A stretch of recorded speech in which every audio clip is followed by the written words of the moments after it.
ਇਹ ਕਿਵੇਂ ਹੋਇਆ ਕਿ ਇੱਕ ਫਾਲਜ ਜ਼ਦਾ ਮਾਜ਼ੂਰ ਸ਼ਖਸ ਪਾਕਿਸਤਾਨ ਦੇ ਸਿਆਹ ਸਫੈਦ ਦਾ ਮਾਲਕ ਬਣ ਗਿਆ। ਵਾਕਿਆ ਇਹ ਵੇ ਕਿ ਲਿਆਕਤ ਅਲੀ ਖਾਨ ਦੀ ਸ਼ਹਾਦਤ ਤੋਂ ਬਾਅਦ ਮੁਸਲਿਮ ਲੀਗ ने एक ऐसा फैसला किया जिसका नतीजा इंतहाई खतरनाक साबित होया। लियाकत अली खान की जगह एक इंतहाई मुतहरक सियासी शख्सियत की जरूरत आई जिहड़ी एक पासे पाकिस्तान का आइन भी तश्कील देंदी और दूजी साइड ते पाकिस्तान के दीगर मामलात भी संभालदी। लिहाजा मुल्की जरूरत में पेश नज़र रखते आया ख्वाजा नाज़मुद्दीन वज़ीर आज़म का अहदा सौंप दिता गया। गवर्नर जनरल को बरतानिया के दिते काफ़ी इख्तियारात आन लेकिन रस्मी तौर पर उन्होंने इस्तेमाल नहीं करता। इस वास्ते वज़ीर खजाना मलिक गुलाम मोहम्मद ने बेज़रर समझदे होया पाकिस्तान का गवर्नर जनरल बना दिता गया। फालज के मरीज मलिक गुलाम मोहम्मद एक ब्यूरोक्रेट आन जिन्हां दा क़याम पाकिस्तान की तहरीक दे नाल दूर दूर तक कोई वास्ता भी नहीं।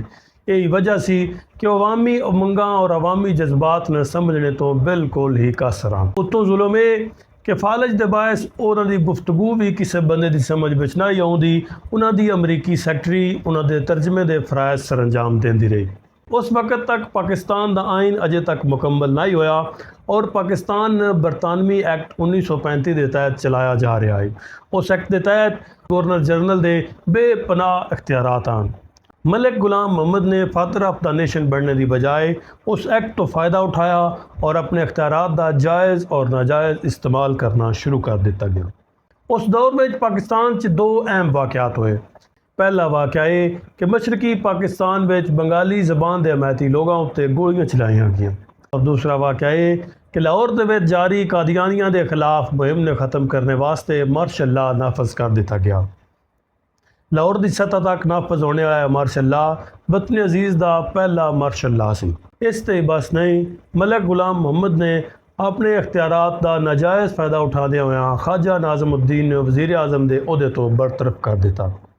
ख्वाजा नाज़मुद्दीन ने इस फैसले को कलदम करार देने वास्ते एक दरखास्त मलका बरतानिया दी, लेकिन अफसोस है कि बरतानिया जिहड़ा अपने आप ने दुनिया की कदीम तरीन जमहूरीत समझदा है उस दरखास्त न लेने तो इनकार कर दिता और मलिक गुलाम मोहम्मद ने ख्वाजा नाज़मुद्दीन की जगह अमेरिका में पाकिस्तानी सफ़ीर मोहम्मद अली बोगरा वज़ीर आज़म बना दिता। उस तो अगले साल ही यानी कि 1954 में मलिक गुलाम मोहम्मद ने दस्तूर साज असैम्बली को भी बरतरफ कर दिता। हालांकि उस वक़्त पाकिस्तान के आइन का पहला मसवदा बिल्कुल तैयार होने वाला है। कुछ लोगों का ख्याल ये भी है कि असैम्बली तोड़ने की वजूहत में एक वजह यह भी सी कि उस आइन में गवर्नर जनरल के इख्तियारात इंतहाई कम करने की तजावीज़ पेश की गई। और सब तो बड़ा जुल्म तो यह होया कि मलिक गुलाम मोहम्मद ने हाज़र service army chief general Ayub Khan ने पाकिस्तान का वज़ीर दिफा मुकर्रर कर दिता और इंज पाकिस्तान के वाना में फौजी बूटां की गूंज सुनाई देने लग पई। पाकिस्तान की कहानी जारी है। बज़ाहिर मजबूत नज़र आने वाला किरदार मलिक गुलाम मोहम्मद ने हुकूमती वाना विचों किवें बेदखल कर दिता गया और कौन आई जिस जमहूरीत की बहाली वास्ते स्टैंड लिया।